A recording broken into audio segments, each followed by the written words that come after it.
So I'm here with another video. Super excited to make this. I think I mentioned in the last video that I made yesterday or the day before that, I don't know, all the days are just combining together, that I talk so much about so many different ideas that it's hard for me, like I run out of ideas. That's why I ask people for ideas, and then sometimes there's things that I've already talked about, but whatever. So I came up with this idea yesterday because of a conversation that I was having, and then I thought about it all last night, and then I just posted a picture on Instagram and on Facebook about, oh, I'm shaking, about how I woke up 15 minutes earlier. I woke up at 3:45 without an alarm and just got up, started answering food logs, got to get a little bit of a longer run today, and then super excited to make this video. So there's actually 3 subjects. I'll talk about the basic one. I think I've talked about this one before. Somebody asked me on Facebook a really long time ago, and then somebody asked me again yesterday. They sent me a private message, and they were talking to me about their workouts and about them plateauing, and about how they're not losing weight, and they haven't for a little while. I sent them the link to my nutrition webinar. They said they watched it already, so it really wasn't nutrition. It's hard for me to tell you what the problem is because I have no idea what you're training like. I have no idea what your food is like. How do I know you're even implementing what I taught you? So I can't answer questions like that like I can with a client who I can see every minute of their day, including their food log, and I know what they're doing, yada, yada, yada. But basically my answer to the question that they asked about getting sore, not about the plateau, which I've answered that in a video before. But about getting sore. So people say, oh my God, I've been working out for so long, so I'm assuming you don't get sore anymore, right? Since you've been working out. No. Sorry, sweetness. Just not being a jerk. I still get sore. I've been working out since I was 16 years old. I'm going to be 36 in July, and my legs right now are sore. My shoulders are sore. My traps are sore. My butt, oh my God, my butt is sore. If you're not getting sore, I don't care how long you've been working out. You're not working out hard enough. If somebody tells you that it's okay that you're not getting sore, then look at the source. Because majority of somebody that's physically in shape is going to tell you that they're always sore. Like you have to get sore. It doesn't matter. Then you're not challenging yourself. So you have to either go up in weight. And again, I say this to every woman, stop being afraid of the heavy weights. Don't be looking at single digit numbers. Don't be grabbing 8-pound dumbbells and 5-pound dumbbells for any movement. Okay, so that subject done. 2 things, super, super, super important. Somebody asked me why I'm so consistent and why I do what I do, and somebody asked me a long time ago, and this I talked in a video, is where do I get my energy from? And you guys don't know it, and I try to like touch on it every now and then, but I don't even like to bring up the subject because it's then letting negative energy out by me admitting that I'm in pain. But I'm in pain every day. Every day, some worse than others. Some days when I'm quieter and I'm listening more to my headphones and just not really talking, it's because I'm like mind messing with myself and trying to convince myself that I'm not in pain. But like I always kind of feel my stomach, but my feet, my fasciitis, my bursitis, my issues with my shoulder, everything. And here's the thing. I say to people, don't live in fear. Don't live in fear of, oh my God, I can't do that exercise. What if I fall? Or, oh my God, I can't do that, or whatever. And my thing is, I don't want you to live in fear of things like that. Live in fear of things like I live in. I work hard. Believe me, this life and being happy is not easy. It took me 7 years after therapy for me to really master it. But just like an alcoholic will always be an alcoholic, I will always be a bulimic. I've not thrown up, but I will always have that. I've just mastered the skills. It took practice of 7 days a week, every day for like 7 years for me to really truly master my coping skills and all the other things. I just did a video on coping skills, which I've talked about a lot, on our local business website. That's about to go up on our fitness blog page at aguirrefitness.com. But it took a really long time. And again, maintenance is not easy. So, I talked about this in a video a super long time ago, and somebody's like, why do you work out so hard? Like, you're in shape. Doesn't it get easier? No, it doesn't. It gets easier in a different way. But my fear is that I don't ever have to want to work any harder than I already work.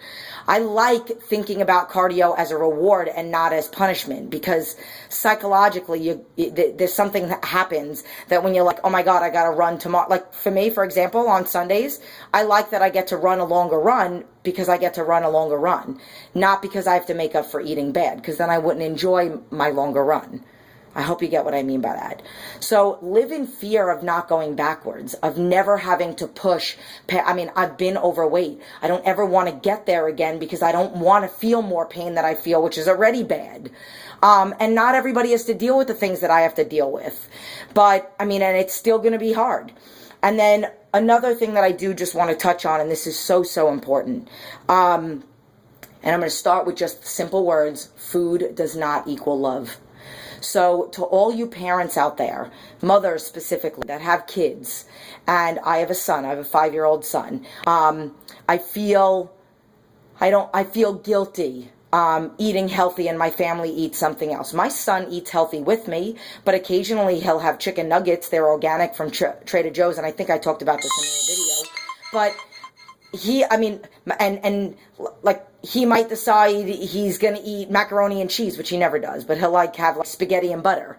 And he'll ask me if I want some. And I'll say, no thanks, baby. And he might ask me 3 or 4 times. And some mothers, or even parents, might say, oh, well, I feel guilty telling my son no, or telling my daughter no, that I can't have that. Or, making them food, or having like our little treat Saturday night where I make sundaes or I make brownies. And that doesn't mean that you have to eat them.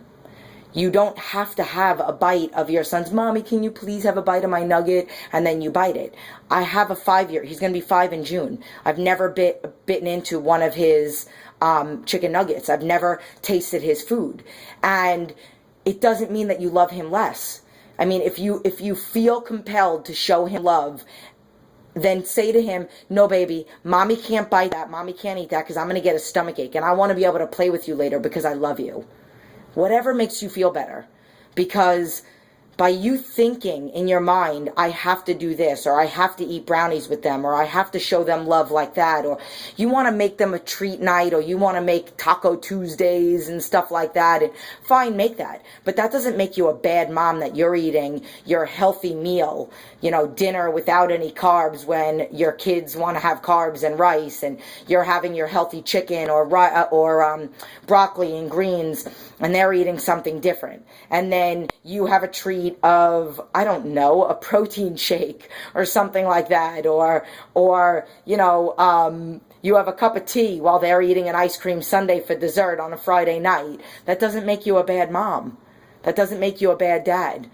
You're showing your kids more, listen to this, you are showing your kids more love by turning them down, totally changing the subject, doing the whole, distraction method, changing the subject, telling them that you love them, and then explaining to them, Mommy can't have that, I'm going to get a stomachache. And you probably will if you're eating really good all the other times during the day, that you have that one thing and your body will reject it and you'll be pooping for a while. So Mommy can't have that, and this is what I tell my son. And I don't think my son thinks that I love him any less. Every 5 seconds, he wants to be around me. He wants to tell me that he loves me. And I know he knows that I love him. And I tell him every minute. I don't need to eat his food to show him that I love him. So when he asks me, some moms might feel guilty. And they might say, but I feel guilty. He asked me like 6 times. Don't let him ask you 6 times. Let him ask you once. Distract him. Oh my God. Oh my God. I'm so excited. I have this new game that I want us to play. You're more likely to be more creative and actually be able to play with him after dinner if you don't have a stomachache from the garbage food that you ate, even though it was only 1 bite and you think you're not going to get a stomachache. You might not if you're not predominantly eating healthy because your body's not used to it. If you get what I mean. If you're a client of mine, you're eating good all the time. If you're not, and you're not eating good all the time, and then you have a bite of your kids, you're not going to get a stomachache because your body's not been cleansed, and then all of a sudden you put garbage in. But if you're eating good, and you're trying to eat good and live a healthy lifestyle, and then you go and you do that, you're probably going to get a stomachache. And then you're not going to be able to have fun with so think of this. You have a bite of your kid's nugget to show love to him or her, and then they ask you to play and you can't because you're in the bathroom. How much love are you showing them then? And I don't mean to say that to feel harsh, because I'm in the bathroom sometimes with my Crohn's disease and I can't play with my son, and sometimes I just have a stomach ache and I can't play with him, and that doesn't mean that I love him less, but I did everything in my power to avoid those things more than they had to happen. And that's what you need to do, and that's what you need to think of. And you need to think of like this whole, I'm eating something separate from my family. I'm making my husband, let's just say if you're the husband and you're cooking for your wife and your kids, or you're the wife and you're cooking for your husband and your kids, and you cook something separate from you because maybe your husband or your wife they don't have to eat that, or they just don't want to, or they're not on the same journey as you. It doesn't matter. It really doesn't matter.